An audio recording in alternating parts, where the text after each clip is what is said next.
Radio Red de RCN. Grandes audiencias en la hora de la verdad, al oído.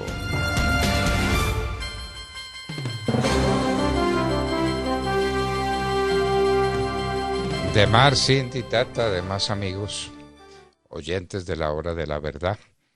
Uno de los temas que hay que considerar y de los temas más urgentes, porque así se volvió, es el tema de Ecopetrol y de los hidrocarburos.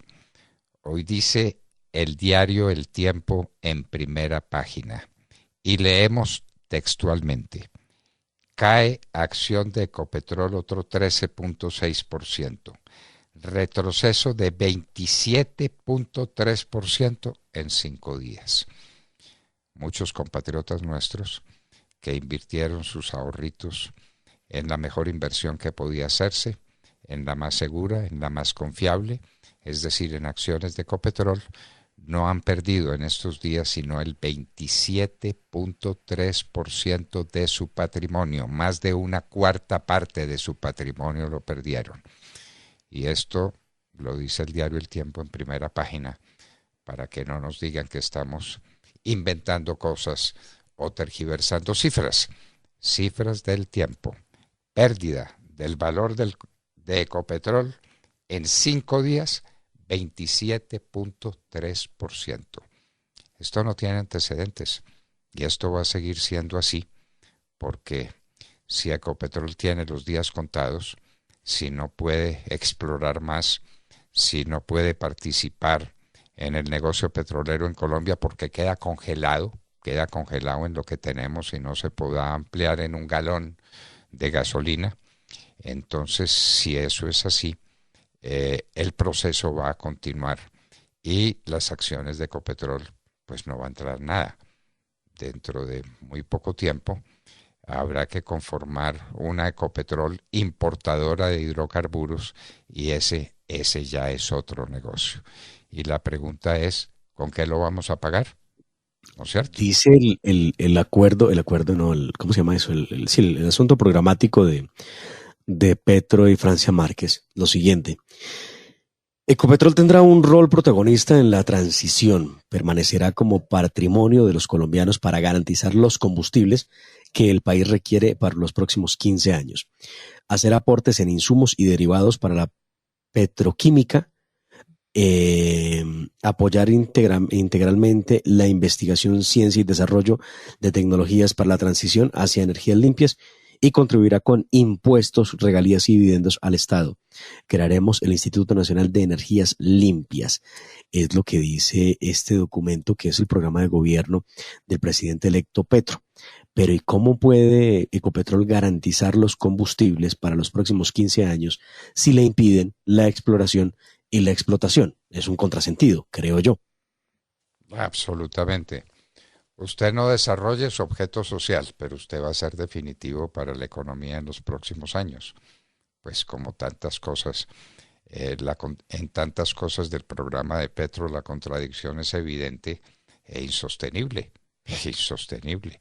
Y la pregunta es, ¿se podrá explorar petróleo en Colombia o no se podrá explorar petróleo en Colombia? ¿Traemos capitales extranjeros para ese efecto o no los traemos?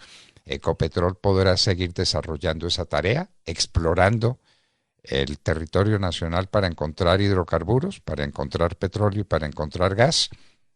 Bueno, pero que nos Pues lo que contesten, dice porque es aquí muy el documento fácil. es que no podrán, porque eso también debe quedar claro, doctor Fernando. Es que este documento, le digo que lo he estado leyendo y vaya que sí me ha costado trabajo, porque no es sencillo. El documento en la página 50 y, ya le digo, exploración, en la página 50 y, no, 17, página 17. Le leía yo: emprenderemos un desescalamiento gradual de la dependencia económica del petróleo y del carbón.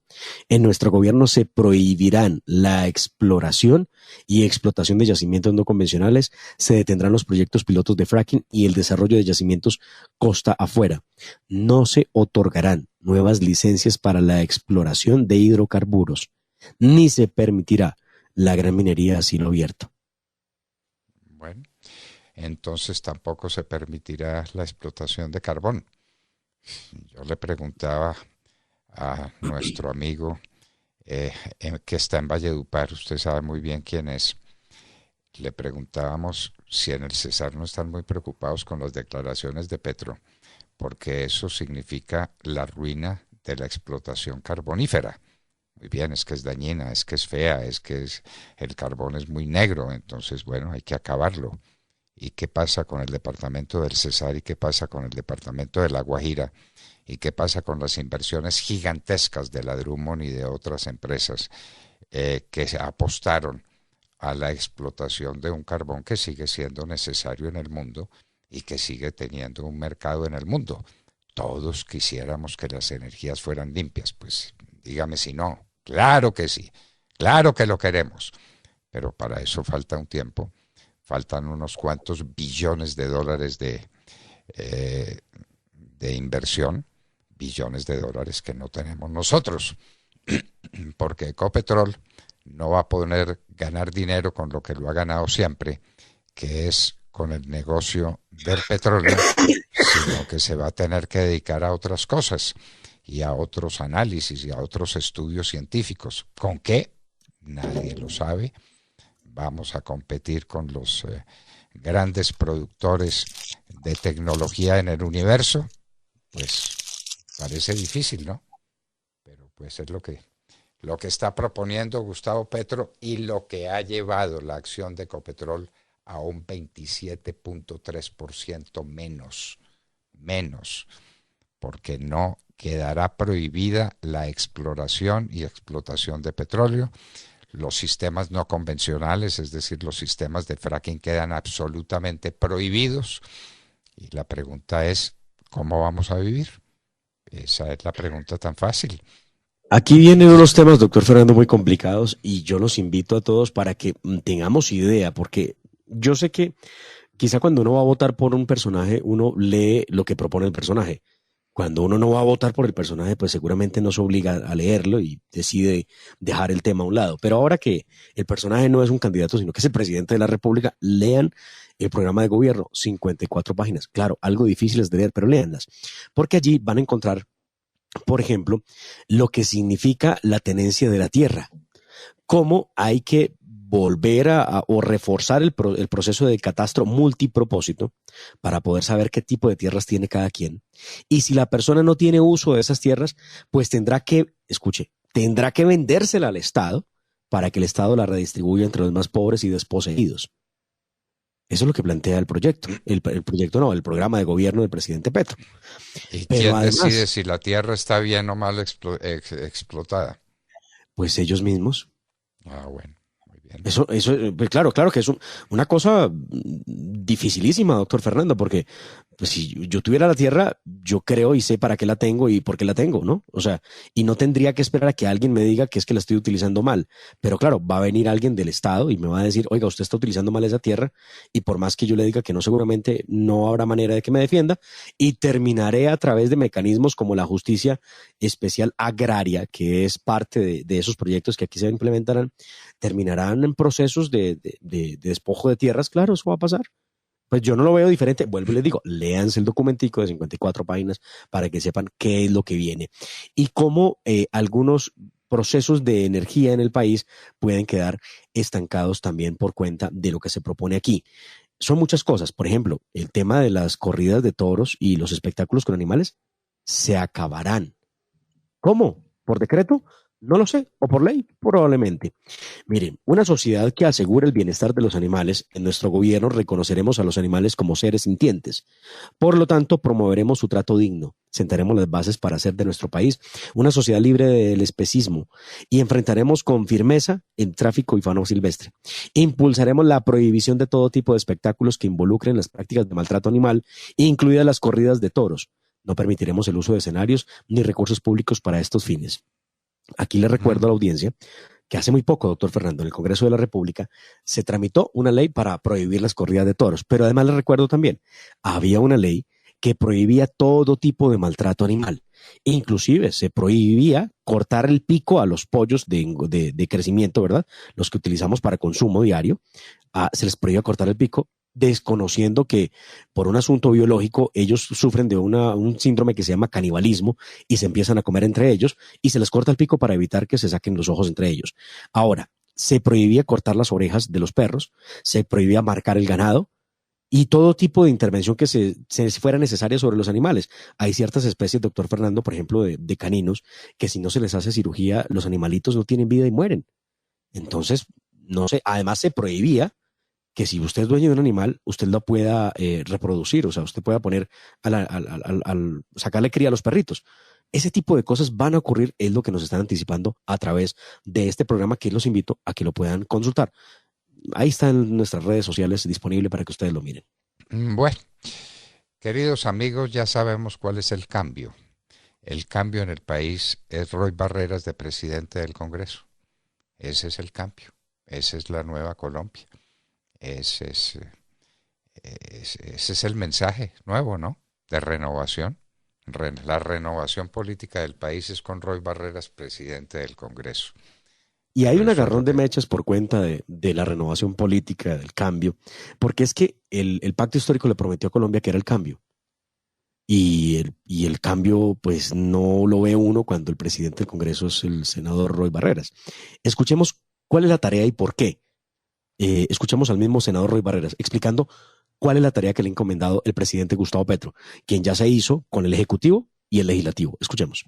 El presidente electo me ha pedido que ponga al servicio de las reformas la experiencia que tuvimos no solo en la presidencia del Congreso, sino también en la aprobación de la arquitectura institucional de la paz, el fast track, la creación de la JEP, las curules de paz, el estatuto de la oposición, aquellas cosas que tuve la oportunidad de liderar en el gobierno Santos. Ahora pongo toda mi capacidad, me juego la vida durante este año para garantizarle al gobierno del presidente electo Gustavo Petro las reformas que el pueblo colombiano nos está exigiendo. Bueno, más de lo mismo. Haga de cuenta usted cuando el presidente Juan Manuel Santos necesitó reformar la Constitución y creó mecanismos tan perversos en contra del derecho como el fast track. El fast track del que se ufana ahora el señor Roy Barreras.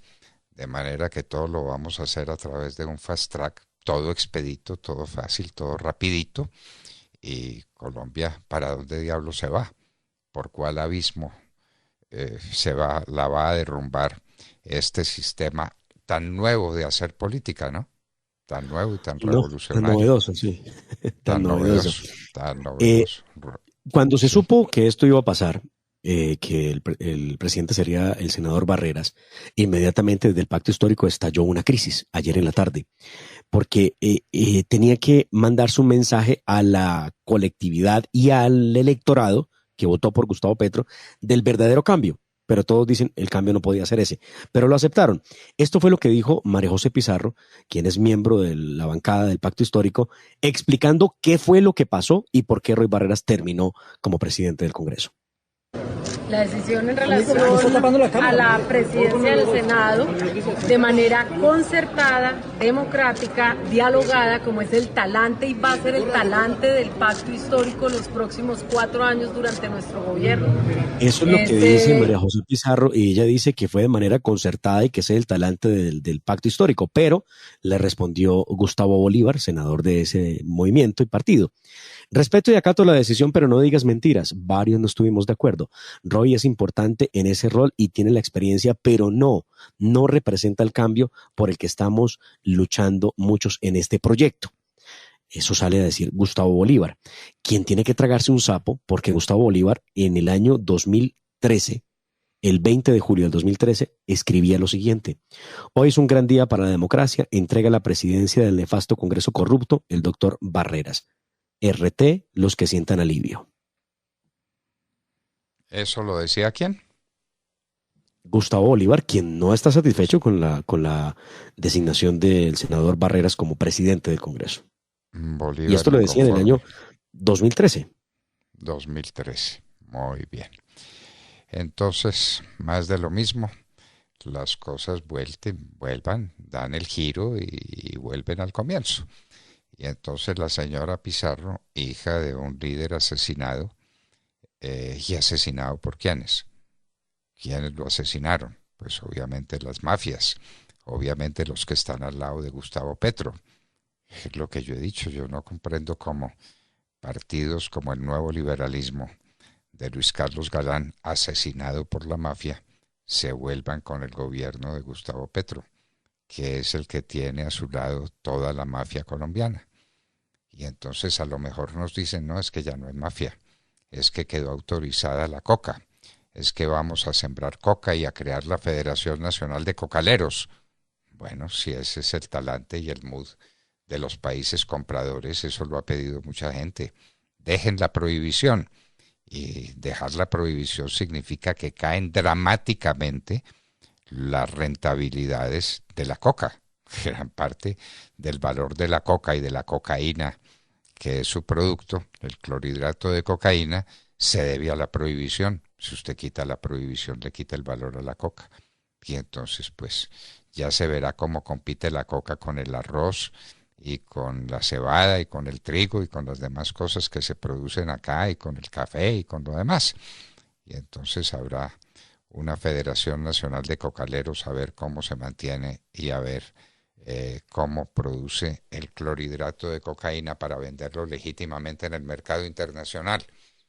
Y entonces, bueno. Sí, porque ese proyecto ya ha estado ahí en el Congreso y vienen otros proyectos de ley muy complejos, como por ejemplo los que buscan o pretenden que no haya persecución penal para los cultivadores de coca en Colombia. Es un proyecto que impulsa el partido FARC Comunes, donde lo que se busca es darle pues plena autonomía y vía libre al cultivo de coca en Colombia, no importa en su extensión y no importa nada. Esto es poco a poco ir legalizando lo que hasta donde sabíamos era ilegal. Pues sí, y por lo que libramos tantas batallas, desempeñamos tantas tareas, los militares en retiro, los padres, los hijos, los hermanos de tantos militares sacrificados dirán, bueno, ¿y por qué? ¿Por qué se hizo matar nuestro hijo o nuestro hermano? ¿Por qué? ¿Y para qué? Si esto terminó siendo legítimo. Entonces se perdió el tiempo. Es legítimo sembrar la coca y vender la cocaína. Que nos digan cómo y dónde y cuándo los Estados Unidos van a tomar esa decisión y los demás países europeos, en momentos en que la drogadicción está causando resultados funestos sobre la sociedad americana. Más de 100,000 muertos en el año por sobredosis, porque eso sí no queda manejado, la sobredosis. Es más, la sobredosis se va a multiplicar con una cocaína gratis, con una cocaína bien barata, que no valga $100 el gramo, sino $1 el gramo. Pues obviamente el consumo y la dependencia de ese consumo se va a acrecentar en esa proporción, en la medida en que sea disuasivo para el consumo el que valga un gramo $100. Póngalo a dólar y dígame qué pasa además. Esa es la pregunta que todos se hacen y por eso se mantienen las prohibiciones. Porque la autorización de la droga es la destrucción del país. ¿Qué van a hacer los municipios de Colombia? Una vez que Ecopetrol no tenga con qué repartir regalías, una vez que se prohíba la exploración y la explotación de petróleo, ¿qué van a hacer los municipios pobres que viven de las regalías? ¿Cuántos son? ¿Qué se les va a cambiar? Sí, ese dato existe, se lo voy a buscar porque ese dato lo tenemos. Bueno, muy bien. Entonces la pregunta es, ¿cómo se va a hacer, cómo se va a vivir en un mundo que cambia de manera tan drástica, de manera tan inopinada? Y es que está cambiando por las buenas o está cambiando por las malas. En un minuto estaremos con el legislador ecuatoriano Fernando Villavicencio, quien es presidente de la Comisión de Fiscalización del Congreso del Ecuador, para que veamos qué está pasando en el Ecuador y cómo las cosas se quieren hacer por las malas, como seguramente se querrán hacer por las malas acá, si es que el señor Gustavo Petro no cumple sus compromisos con su clientela. Eso es una clientela política, dicho en el mejor de los sentidos. La clientela. Muy bien, entonces señores, no hay dinero para darle a los viejitos los 500,000 pesos mensuales, no hay clientela para llevar el ingreso de familias en acción de 163.000 pesos a un salario mínimo, pues no hay con qué, no hay con qué. O se va a emitir dinero y entonces el peso colombiano quedará valiendo más o menos lo que valga el bolívar y nos vamos a arruinar todos. En un minuto estaremos con Fernando Villavicencio, legislador ecuatoriano, presidente de la Comisión de Fiscalización del Congreso del Ecuador. En un minuto, y hablábamos con ustedes al oído.